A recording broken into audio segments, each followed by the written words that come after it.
देश के 12 राज्यों में इन दिनों एसआईआर यानी मतदाता सूची का विशेष गहन पुनरीक्षण का काम चल रहा है।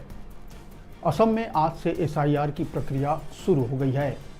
छत्तीसगढ़ में भी सूचियों के विशेष गहन पुनरीक्षण में बीएलओ जिला निर्वाचन अधिकारी के निर्देशन और मार्गदर्शन में घर घर जा रहे हैं। वे मतदाताओं का भौतिक सत्यापन कर रहे हैं और आवश्यक दस्तावेजों की जांच भी कर रहे हैं। इस पूरी प्रक्रिया में मतदाताओं को किसी तरह की परेशानी न हो, इसके लिए निर्वाचन आयोग समय समय पर महत्वपूर्ण दिशा निर्देश जारी कर रहा है। इसी कड़ी में छत्तीसगढ़ के मुख्य निर्वाचन पदाधिकारी ने एक अहम आदेश जारी किया है। कुछ दिनों पहले मतदाताओं के बीच यह अफवाह फैल गई थी कि एसआईआर के लिए ब्लैक एंड वाइट बैकग्राउंड वाली फ़ोटो देना जरूरी है। हालांकि मुख्य निर्वाचन पदाधिकारी ने यह स्पष्ट किया है कि फॉर्म में अगर फ़ोटो धुंधली हो या ख़राब हो तो भी नया फ़ोटो दिया जा सकता है, लेकिन सभी मतदाताओं को फ़ोटो देने की आवश्यकता नहीं है। तो ये जो भ्रम फैला हुआ था, ये जो लोगों में एक वो चीज़ थी कि हमको वाइट बैकग्राउंड के साथ फ़ोटो ही देना है, उस पर मुख्य निर्वाचन पदाधिकारी ने कहा है कि यह ज़रूरी नहीं है। अगर आपका फ़ोटो ख़राब है या धुंधला है तभी आपको फ़ोटो देने की आवश्यकता है। इसके अलावा बूथ लेवल अधिकारी अपने मोबाइल से भी फ़ोटो लेकर अपलोड कर सकते हैं। यह अहम जानकारी निर्वाचन पदाधिकारी ने दी है कि आपको स्टूडियो जाकर फ़ोटो खिंचवाने की ज़रूरत नहीं है। अगर आपके पास बूथ लेवल अधिकारी आते हैं तो उनसे कहें वो मोबाइल से अपने आपके फ़ोटो खींचकर उसे अपलोड कर सकते हैं। एसआईआर फॉर्म भरने के दौरान मतदाता गलत जानकारी देता है या दस्तावेज अटैच करता है तो उसे 1 साल की सज़ा और जुर्माने का भी प्रावधान है। चुनाव आयोग ने एसआईआर को लेकर मतदाताओं को अलर्ट भी किया है कि फॉर्म भरने के दौरान बीएलओ कभी भी ओटीपी या पर्सनल जानकारी जो मोबाइल से रिलेटेड है वो नहीं मांगते और न ही फ़ोन के माध्यम से निर्वाचन आयोग का कोई भी कर्मचारी किसी भी मतदाता से ओटीपी पूछता है। पर्सनल जानकारी मांगने पर किसी को न बताएं।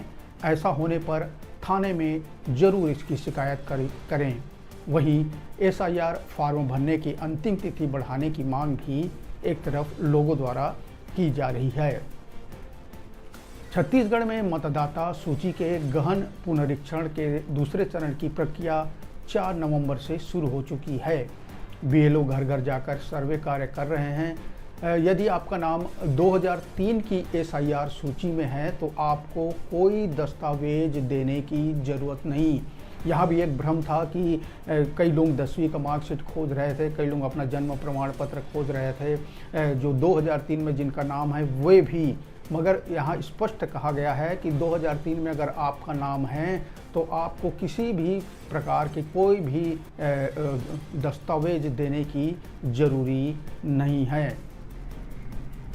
यदि आप तब 18 साल के नहीं थे, मतलब जब 2003-2004 में तो किसी अन्य राज्य या ज़िले में निवास करते थे और 2003 की सूची में आपका नाम नहीं आया है, तब भी घबराने की ज़रूरत नहीं है।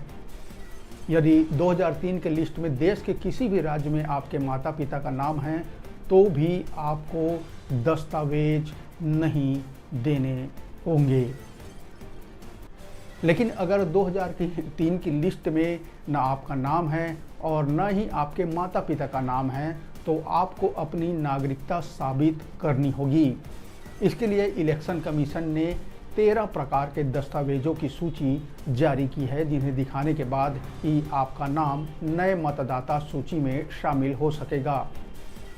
1 महीने तक घर घर सर्वे चलेगा। उसके बाद 1 महीने तक दावा आपत्ति पर सुनवाई होगी और फिर फाइनल लिस्ट जारी कर दिया जाएगा।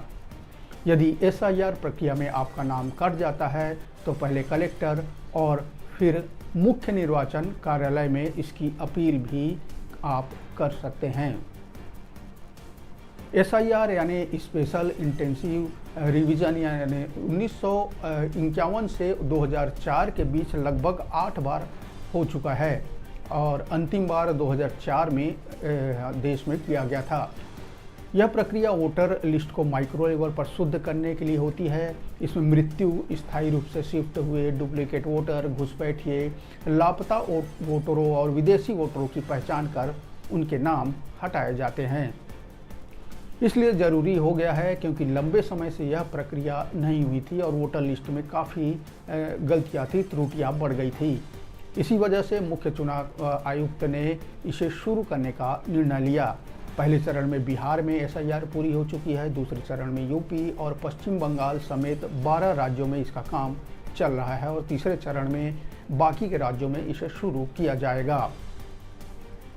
चुनाव आयोग ने जिन 13 आवश्यक दस्तावेजों की सूची जारी की है, मतलब जब आपका नाम 2003 में नहीं है, उसके बाद जब आपको फॉर्म भरना है, उसके साथ जो 13 आवश्यक दस्तावेज की सूची जो चुनाव आयोग ने बताया है, उसके बारे में हमारे कमेंट बॉक्स में या डिस्क्रिप्शन में आप आसानी से जाकर देख सकते हैं। नमस्कार, मैं हूं नवीन और अब आज बस इतना ही।